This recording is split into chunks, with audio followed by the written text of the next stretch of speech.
Hey everybody, it's Jason Blaha here, and today I want to chat with you guys a little bit about understanding that when it comes to training volume, there is a lot you have to factor in, and there's a reason that it's hard to pin down ideal volumes, and there's a reason there's so many arguments about it among top coaches, top lifters, top researchers, everyone else. There's a reason people argue about it, and simply put, it's because first of all, volume is not a replacement for intensity.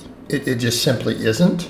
In other words, if you're not training hard, just adding more and more volume is not going to be the solution. It really isn't. Okay, number one. And too often you see people try to replace training hard with more volume. But then we get into the fact that if you can recover from it, more volume is still probably going to add a little more muscle. So therein lay the conundrum. Because when people try to use it as a coat for simply training in a weak manner, I'm not going to use the P word. I'm going to be nice here. Okay, we're not going to go there. All right, that's the issue.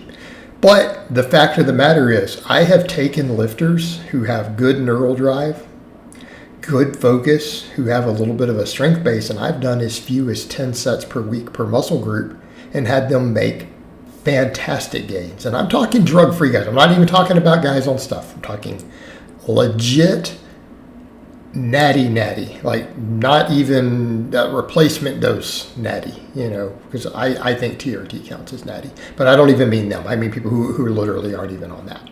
So I've taken people and gotten them pretty dang big and pretty dang strong doing that. But you know what? They trained really hard for those 10 sets.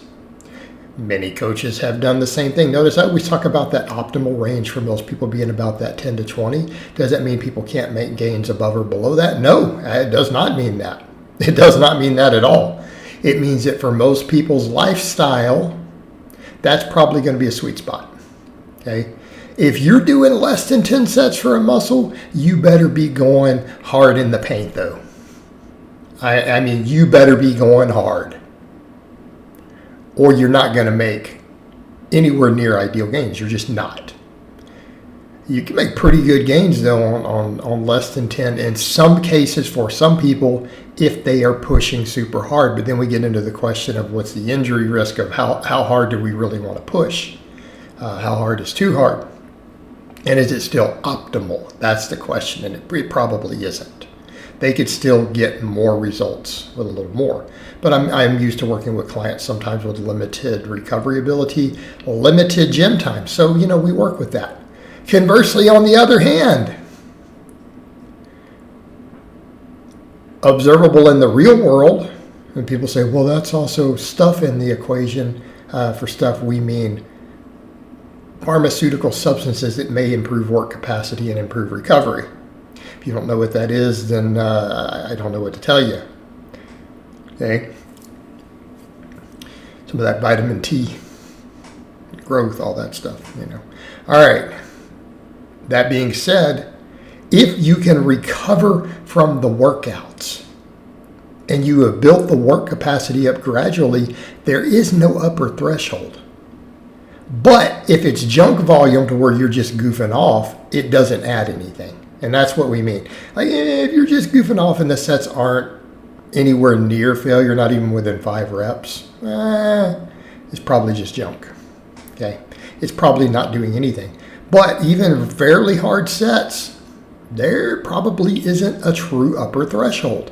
As long as, number one, it's not junk volume, where you're going way too easy, or volume that you can't recover from. Okay, now people say, well, how do I recover? Well, how much are you eating? How much are you sleeping? How much have you built your work capacity? What are you taking? All right, those are all massive factors.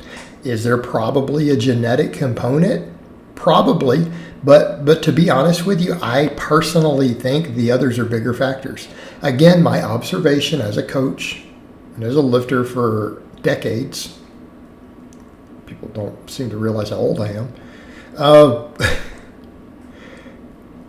I think genetics is actually on the lower end of the scale of that. just calling it like it is. If you can't recover and you're blaming your genetics, I think that is a cop-out. Okay, it's your lifestyle. It's your lifestyle. It's your work capacity. You haven't built it up gradually. You're probably not eating correctly. You're not resting. You're not managing your stress in your life. And you probably just haven't taken the time to build the work capacity.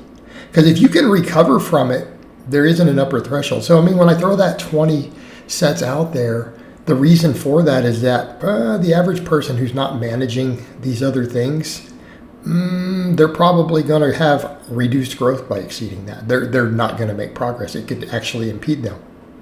Okay, particularly if they're using it as a replacement for going hard and they're really goofing off on the early sets just to squeeze that volume in. Yeah, that's not going to work. Okay, and we need to be clear on that. But if you have built up your lifestyle around it, you can probably do a lot more than 20 sets. We have seen examples of amazing athletes and amazing bodybuilders and other people who have done volumes much higher than that and have been enormously successful. Now, the point being, people say, but did they recover? Well, if they're winning, they are definitely recovering. Let's just be frank here. If you've ever placed at the Mr. Olympia, you're probably recovering from your training volume. Okay? If you've ever made it to the world championship in your sport, or you've played at the Super Bowl, yeah, you're probably recovering from your training. I mean, I think that's a very, very fair answer. Because if you weren't, you wouldn't be competing at that level successfully. Okay? So, the question becomes, how much does it add? It's very minor. Meaning, if a person could recover from 40 or 50 sets, which is crazy, but people do it, it's only going to be a small difference between that and, say, 20 sets. It really is. It's going to be a very small difference. But for people who are chasing the absolute threshold, the absolute limits, I don't know, what's 2-3% worth to you? You know, and that's the question. But and I don't mean that. When I say that, I am not saying, oh, you're lazy and you don't want it if you don't do that. Because no, literally, your lifestyle might not be able to accommodate it. That is not a challenge. That is not calling anyone out. That is not coming from a place of judgment. That is saying, you know, a lot of people's lifestyle and their time can't accommodate that because of the extra gym time, the extra sleep, the extra food it might require. Okay? Those are not free. Those are not free. So accordingly, you know, building up to that sort of work capacity and recovery is not for everyone. And it isn't necessary to be successful. Again, back over to the point. I've had people who on 10 sets a week were vastly successful by most people's standards. Okay. So again, this is not a straightforward answer. All right, guys, but that's really all I have to say on that today. I hope it's been informative, and I'll talk to you guys next time.